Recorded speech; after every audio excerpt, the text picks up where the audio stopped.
మీరు వినబోతున్న కథ టిట్ ఫర్ టాట్. రచన ఎం సూర్యప్రసాదరావు గారు. కథలోకి వెళ్ళబోయే ముందు ఇప్పటిదాకా ఛానల్ని ఇంకా సబ్స్క్రైబ్ చేసుకోని వారు దయచేసి వెంటనే సబ్స్క్రైబ్ చేసుకోండి. పెళ్లి చేసుకుంటున్నావటగా? సూటిగా అడిగాను. మన్మథరావు జవాబు చెప్పలేదు. నువ్వు పెళ్లి చేసుకుంటున్నావటగా?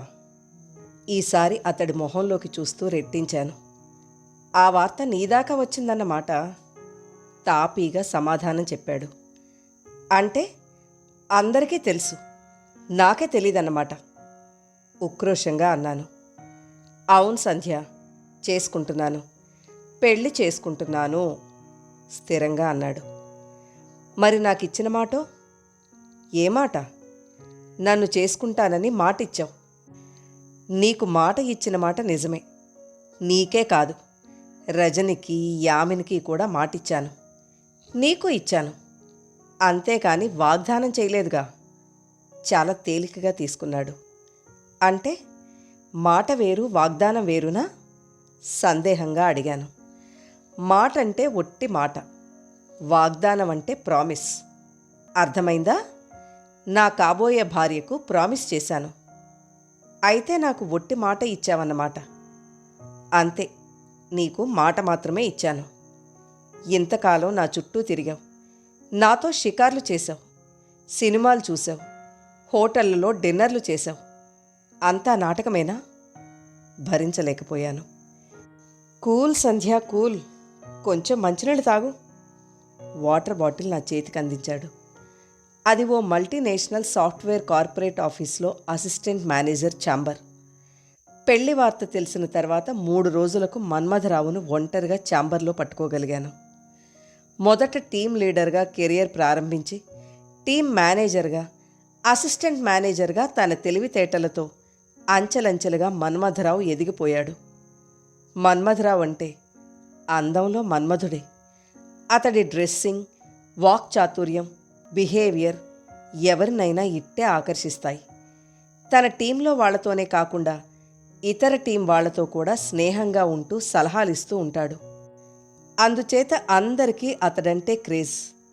అతడు వాడే ఇంటిమేట్ కూడా అందరినీ ఇంకా దగ్గరకు చేరుస్తుంది.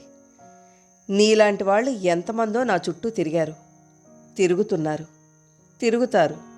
నా పొజిషన్, నా ప్రొఫైల్, నా ఫైనాన్షియల్ బ్యాక్గ్రౌండ్ అంత విలువైనవి. వారిలో నువ్వొకదానివి. తేలికగా నవ్వేశాడు. అంతేనా? అంతకుమించి మన మధ్య మరేమీ లేదా? నిష్ఠూరంగా అడిగాను. అంతకుమించి ఏముందో చెప్పు. యామినిలాగా నాకు అర్పించుకున్నావా? రజనీలాగా కొన్ని రోజులైనా డేటింగ్ చేశావా? ప్రశ్నార్థకంగా నా వైపు చూశాడు.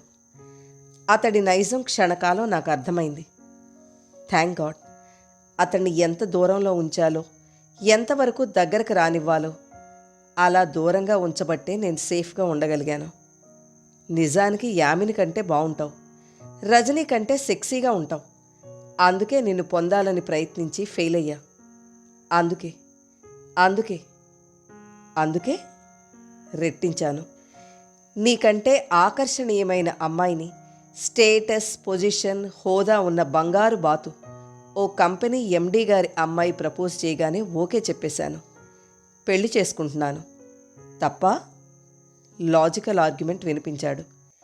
నేను ప్రేమించాననడం, ప్రేమే నా రూపంలో ఉందనడం అబద్ధమా? ప్రేమ ప్రేమంటే ఏమిటో తెలుసా? ప్రేమంటే ట్రాష్, హంబక్, భ్రమ, ఒక పిచ్చి, ఒక ఉన్మాదపు అవస్థ పేరే ప్రేమ. దాని పేరే వ్యామోహం, ఆకర్షణ. అంతే. నాకు కాబోయే భార్య నీకంటే ఆకర్షణీయంగా ఉంటుంది. కోట్లకు పడగలెత్తింది. ఒక్కగానొక్క కూతురు, ఒక్కర్తే వారసురాలు. ఇక నీ ప్రేమ పురాణానికి ఫుల్ స్టాప్ పెట్టు. మళ్ళీ నన్ను కలవడానికి ప్రయత్నించకు. Get lost. వెళ్ళమని డోర్ వైపు చూపించాడు. ఇంత స్వార్థమా? కోపంగా అన్నాను. నీకు మాత్రం స్వార్థం లేదా? మధ్యతరగతి స్థాయిలో ఉన్న నువ్వు పై స్థాయిలో ఉన్న నన్ను చేసుకుంటే నీ ఆర్థిక అవసరాలు తీరతాయనే స్వార్థంతో నన్ను ప్రేమించలేదా? ఆసరాగా ఉంటానని పెళ్లి చేసుకుందామనుకోలేదా? సూటిగా చూశాడు. నేను ఆశపడిన మాట నిజమే. ఎంత తేలికగా నా మనసు చదవగలిగాడు. Hats off. అందుకే అతడు మేధావి అనిపించుకున్నాడు. కొంతవరకు నిజమే, కానీ నువ్వు నా సంపాదన పైన ఆధారపడవని, నా సంపాదనలో నా వాళ్లకి ఆర్థిక ఆసరా కలిగించాలని అనుకున్న మాట నిజమే. అంతేగాని నిన్ను ప్రేమించింది మాత్రం నిజం. అందుకోసమే ప్రేమించానని అనడం మాత్రం అబద్ధం. నిబ్బరంగా జవాబిచ్చాను. సంధ్య, నువ్వెంత కాదన్నా నేను చెప్పింది మాత్రం నిజం. నాకంటే ఉన్నత స్థాయిలో ఉన్నదానిని పెళ్లి చేసుకోవాలనుకోవడం తప్ప ఆమెను వివాహం చేసుకుంటాను. హాయిగా కాపురం చేస్తాను. ఏం చేస్తావో చేసుకో. ఏం చేస్తానా? నీ బ్రతుకు బస్టాండ్ చేస్తాను. కోపంగా అరిచాను. యామిని, రజనీ లాంటి వాళ్లే నన్నేం చేయలేకపోయారు. నువ్వేం చేస్తావు? నీ దిక్కున్న చోట చెప్పుకో. చెప్పుకుంటే నీ పరువే పోతుంది. పెళ్లి కావలసిన దానివి. తర్వాత నీ ఇష్టం, ఎగతాళిగా అన్నాడు. నీ సంసారాన్ని చిన్న భిన్నం చేస్తాను. నీ కాపురంలో నిప్పులు పోస్తాను. నా పేరే సంధ్య. ఉదయించే సంధ్యను కాగలను, అస్తమించే సంధ్యను కాగలను. నీ సంసారంలో సాయం సంధ్యను చూపిస్తాను. రజని అంటే చీకటి, యామిని అంటే రాత్రి. వారు అలానే ఉండిపోయారు. నేను అన్నది చేయలేకపోతే నా పేరే మార్చుకుంటాను. విసవిస అతడి ఛాంబర్లోంచి బయటకు వస్తుంటే అతడు ఎగతాళిగా పకపకా నవ్వడం వినిపించకపోలేదు. నా సీటులోకి వచ్చి కూర్చుంటే పక్క seat cell phone ring tone వినిపించింది. పెమిదను తెచ్చి వత్తిని వేసి సమరును పోసి బెమసూపేవా, ఇంతా చేసి ఎలిగించేందుకు వెనక ముందులాడేవా. అంతవరకు గుండెల్లో గూడు కట్టిన విషాదం 2 కన్నీటి బొట్ల రూపంలో బయటకొచ్చేసింది. నిస్వార్థంగా ప్రేమించిన తనను చులకన చేశాడు. తనని హేళన చేశాడు. నటించి నన్ను నమ్మించి లొంగ తీసుకోవాలని ప్రయత్నించాడు. వాడి వ్యూహం ఫలించనీయలేదు. దాంతో నాకు కన్నీరు మిగిల్చాడు. ఛ, నేనేడవటం ఏమిటి? వాడిని ఏడిపించాలి గాని. కళ్ళు తుడుచుకున్నాను. దుఃఖం దిగమింగుకున్నాను. నా నడుము చుట్టూ చున్నీ బిగించుకుని కార్యాచరణకు పూనుకున్నాను. మన్మథరావు చేతిలో మోసపోయిన రజనీ, యామినీల అడ్రస్ సంపాదించాలి. వాళ్ల ఫోన్ నెంబర్లు, మెయిల్ అడ్రస్లు సంపాదించాలి. సామాజిక వెబ్సైట్ల ద్వారా, మెసెంజర్, వాట్సాప్ల ద్వారా వాడి బండారం బయటపెట్టాలి. ఇంతలో ఫేస్బుక్లో వెతుకుతుంటే ప్రేమ కవిత్వం గ్రూపులో ప్రేమకు ఒక మంచి నిర్వచనం కనిపించింది. ప్రేమ ఒక దివ్యానుభూతి, అమూల్యమైన అందమైన అనుభూతి, అత్యున్నతమై అమరమైన అమృతతుల్యమైన భావన, మానవ జీవితంలో ఓ మధురాతి మధురమైన ఘటన. ప్రేమించడంలోనూ ప్రేమించబడడంలోనూ ఉన్న మాధుర్యం మరెందులోనూ లేదు. ప్రేమ ఉన్నతిని కోరుకుంటుంది, పతనాన్ని కాంక్షించదు. ప్రేమ నిర్మలం, నిష్కల్మషం, నిత్యనూతనం, నిరంజనం. ఆ నిర్వచనాన్ని పోస్ట్ చేసిన వ్యక్తి వివరాలపై క్లిక్ చేశాను. అతడి పేరు డాక్టర్ రాజేష్. ఒక విశ్వవిద్యాలయంలో అసోసియేట్ ప్రొఫెసర్. వెంటనే ఫ్రెండ్షిప్ రిక్వెస్ట్ పెట్టాను. ఈలోపు రజనీ, యామినీల ఈమెయిల్ అడ్రస్లు, ఫోన్ నెంబర్లు సంపాదించాను. మన్మథరావు చేసిన అన్యాయాల గురించి, వివాహం గురించి వారికి వివరించాను. ఈలోపు డాక్టర్ రాజేష్ నా ఫ్రెండ్షిప్ రిక్వెస్ట్ ఆమోదించాడు. నా ప్రొఫైల్ పరిశీలించి మెసెంజర్ ద్వారా మెసేజ్ పంపించాడు. మీరు ప్రసన్నంగా, ప్రశాంతంగా, సంస్కారవంతంగా కనిపిస్తున్నారు. మంచి అభిరుచులున్నాయి. మంచి స్నేహితులున్నారు. మన ఇద్దరి ఆలోచనలు, ఆశయాలు ఒకే విధంగా ఉన్నాయి. మీతో స్నేహం కొనసాగించడానికి అభ్యంతరం లేదు. అతని ఫ్రెండ్షిప్ ప్రపోజల్ అంగీకరించిన దగ్గర నుండి నన్ను ట్యాగ్ చేస్తూ ప్రేమ కవిత్వం పోస్ట్ చేస్తున్నాడు. మనసు మోగదే కాని బాసుండదు దానికి, చెవులుండే మనసుకే వినిపిస్తుందా ఇది అనిపించే మహత్తరమైన, ముగ్ధ మనోహరమైన భావమే ప్రేమ. 2 మనసులలో దోబూచులాడే మధురోహలు పెదవి దాటనప్పుడు ఆ ప్రేమకు మౌనమే భాష్యమవుతుంది. మానవ జీవితంలో మధురాతి మధురమైన 2 అక్షరాల అనుభవానికి మనం పెట్టుకున్న పేరే ప్రేమ. ఆ నిర్వచనానికి బ్రహ్మాండమైన రెస్పాన్స్ వచ్చింది. 200 లైకింగ్లు, 50 కామెంట్లతో ఆ రోజు పోస్టింగులలో అత్యుత్తమంగా నిలిచింది. మరో 15 రోజులకు మన్మథరావు పెళ్లి ఫోటోలన్నీ సోషల్ వెబ్సైట్లో హంగామా సృష్టించాయి. ఖరీదైన వివాహ వేడుకల ఫోటోలు 25కు పైగా పోస్ట్ చేశాడు. మన్మథరావు భార్య పెద్దగా అందగత్తె కాకపోయినా ఆ ముఖంలో అహంభావం, అతిశయం, అహంకారం కొట్టొచ్చినట్లు కనిపిస్తున్నాయి. మన్మథరావు మొహం దివిటీలా వెలిగిపోతోంది. అన్ని ఫోటోల్లోనూ చిరునవ్వులు చిందిస్తూనే ఉన్నాడు. ఆ చిరునవ్వును విషాదంగా మార్చకపోతే నా పేరు సంధ్యే కాదు, కసిగా అనుకున్నాను. రజనీతో, యామినితో అతడు దిగిన ఫోటోలు సేకరించాను. విడివిడిగా మన్మథరావు ఫోటోలు సేకరించి పెట్టుకున్నాను. అనేక ఫోజుల్లో నా సెల్ ఫోన్కు చిక్కిన అతడి ఫోటోలు అప్లోడ్ చేశాను. మన్మథరావు పెళ్లి జరిగి 1 నెల రోజులైంది. ఇంతలో హనీమూన్ ఫోటోలు పోస్టింగులలో కనిపించాయి. సింగపూర్, మలేషియా, బ్యాంకాక్ దేశాల్లో ఆకర్షణీయమైన స్థలాల్లో తీసిన ఫోటోలు ఎందరినో ఆకర్షించాయి. ఇంతలో డాక్టర్ రాజేష్ ప్రేమ కవిత నన్ను పలకరించింది.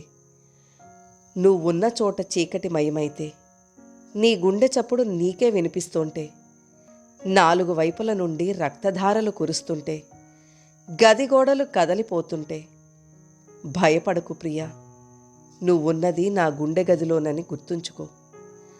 ఆ భావన నన్ను కదిలించి వేసింది. రాజేష్కు ఫోన్ చేయాలనిపించింది. నమస్కారం సంధ్య గారు, ఆత్మీయంగా పలకరించాడు. ఈ కవిత నిజమంటారా? ఆశ్చర్యంగా అడిగాను. నిజమవుతుందండి. అటువంటి ప్రేమించే హృదయం దొరికినప్పుడు, ఆవేశం లేని ఆలోచన వచ్చినప్పుడు, ఒకరికొకరం అంకితం కావాలనుకున్నప్పుడు. మీకు ఇప్పటి వరకు అటువంటి వ్యక్తి లభించారా? ఉండబట్టలేక అడిగాను. ఇంతవరకు లేదండి.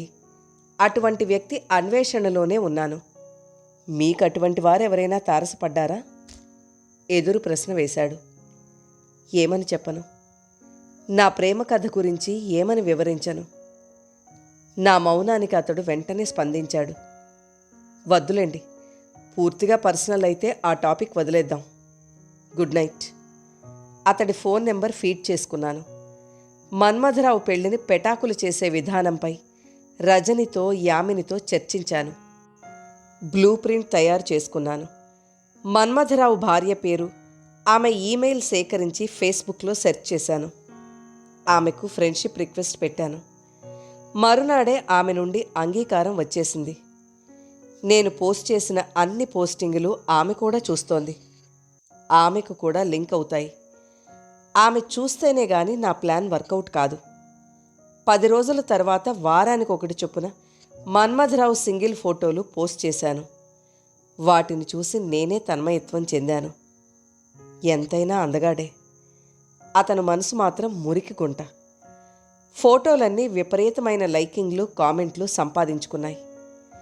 I love you Manmatharao. Manmatharao అంటే మనసు పారేసుకోని వారు ఎవరు? నీవు లేని జీవితం వృధా, నిన్ను ప్రేమించని బ్రతుకు వ్యర్థం. ఈ విధంగా మాకు తెలిసిన వాళ్ళందరి చేత కామెంట్లు, లైకింగులు వెల్లువలా పోస్ట్ చేయించాం. సరిగ్గా వారం రోజుల తర్వాత మన్మథరావు తన భర్త, అతడితో తనకు వివాహం జరిగింది అని మన్మథరావు భార్య పోస్ట్ చేసింది. ఆమె పోస్టింగ్ పట్టించుకోకుండా అతనిపై తమకున్న ప్రేమను, ఆకర్షణను, అతనిపై తమ కామెంట్లను పోస్ట్ చేస్తూనే ఉన్నారు. అదే సమయంలో డాక్టర్ రాజేష్ మరో ప్రేమ నిర్వచనం పోస్ట్ చేశారు. ప్రేమ గాఢమైనది, బలమైనది, బలీయమైనది. ఎదురుగా ఉన్నప్పుడు కాలాన్ని, ఎక్కడో ఉన్నప్పుడు ఆకలిని గుర్తుకు రాకుండా చేసే అద్భుతమైన శక్తి ప్రేమ. ప్రతి వారికి ఎప్పుడో ఒకప్పుడు, ఎక్కడో ఒక చోట అది అనుభవైక వేద్యమయ్యే ఉంటుంది. చల్లని పిల్లగాలి వీస్తే, సన్నజాజి పరిమళం వీస్తే, పుచ్చపువ్వులాంటి పున్నమి కనువిందు చేస్తే, ఉషఃసంధ్యలా ప్రేమ ఉదయిస్తుంది. సందేహం లేదు, ఆ ప్రేమ భాష్యం తనను ఉద్దేశించిందే. మరోవైపు ఆఫీస్లో మన్మథరావు అనీజీగా తిరగడం గమనించా. ఏమైంది మన అందగాడికి? కొలీగ్ని అడిగాను. ఏదో కుటుంబ వ్యవహారం అనుకుంటా, అందరిపైన చిందులేస్తున్నాడు.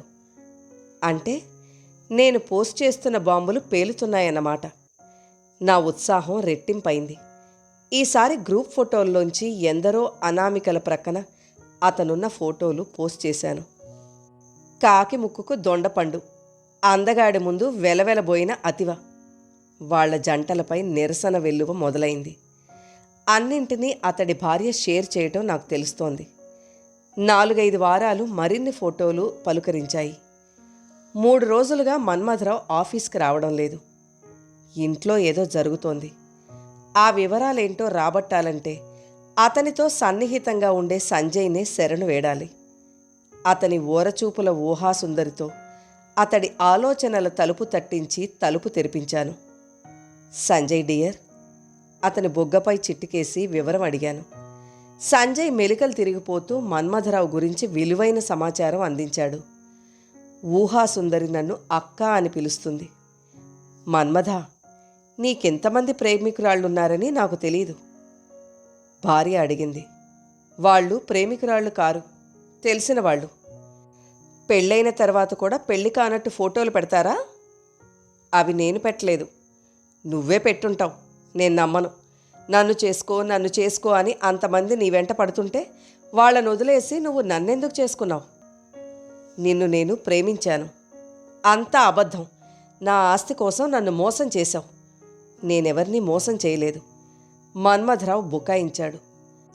మరో వారం రోజుల్లో మన్మథరావు ఎవరెవరిని మోసం చేశాడో పేర్లు మార్చి వంచబడిన పంచప్రమదులు అనే వివరాలు వీక్షకులకు చూపించాను. వీక్షకుల్లో స్పందన చెలరేగింది. ఫోటోలు కూడా చేయిస్తే బావుంటుందని, అలా అయితే అతనికి దేహశుద్ధి చేయవచ్చునని సూచించారు. మరో 4 రోజులకు మార్ఫింగ్ చేసిన ఫోటోలు పోస్ట్ చేశాను. అందులో నా ఫోటో గుర్తుపట్టి డాక్టర్ రాజేష్ ఫోన్ చేశాడు. ఇది నిజమా? ప్రశాంతంగానే అడిగాడు. జరిగిన కథంతా అతడికి వివరించాను. రాజేష్, నీలిమబ్బు చూసి నెమలి నర్తిస్తుంది, చందమామను చూచి కలువ వికసిస్తుంది. మీరే ఆ నీలిమబ్బు అని, చందమామ అని నమ్ముతున్నాను. నర్మగర్భంగా నా ప్రేమను వెల్లడించాను. నిశ్శబ్దంగా విన్న రాజేష్ గుడ్ నైట్ చెప్పి ఫోన్ పెట్టేశాడు.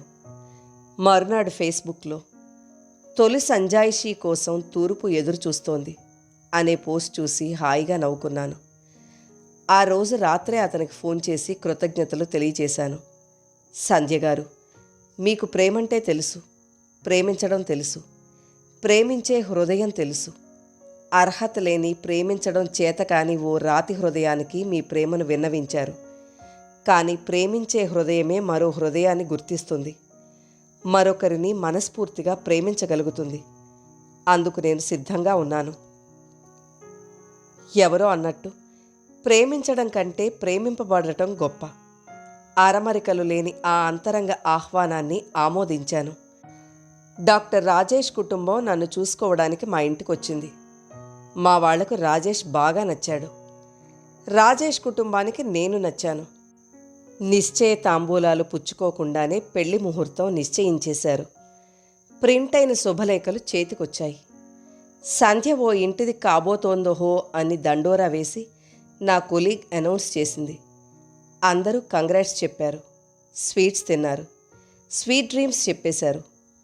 మన్మథరావు విడాకుల నోటీస్ అందుకున్నట్టు అంతకుముందే నాకు తెలిసింది. మొట్టమొదటి శుభలేఖ మన్మథరావుకే ఇచ్చాను. కార్డు చూసి నిర్లిప్తంగా పక్కన పెట్టాడు.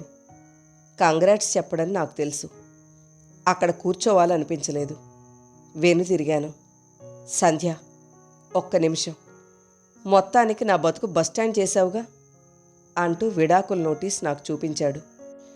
మన్మథరావు, నా నిజమైన ప్రేమను కాదన్నావు. నా ప్రేమలో నిజాయితీ లేదని ఈసడించావు. నాలా ప్రేమించిన ఎందరెందరినో మోసం చేశావు. ఎందరి హృదయాలనో గాయపరిచావు. వాళ్ల జీవితాలతో ఆడుకున్నావు. అందుకు ఫలితం అనుభవించాలి. తప్పదు. ఇది నీకు చాలా చిన్న శిక్ష. Tit for tat. వెనుదిరిగి ఆఖరి వాక్యం చెప్పాలనిపించి, నన్ను ప్రేమించిన వాడితో నేను నా జీవితాన్ని పంచుకోబోతున్నాను అని చెప్పాను. కథ నచ్చితే లైక్ చేయండి. మీరు లైక్ చేయడం వల్ల మరింత మందికి ఈ కథలు చేరతాయి.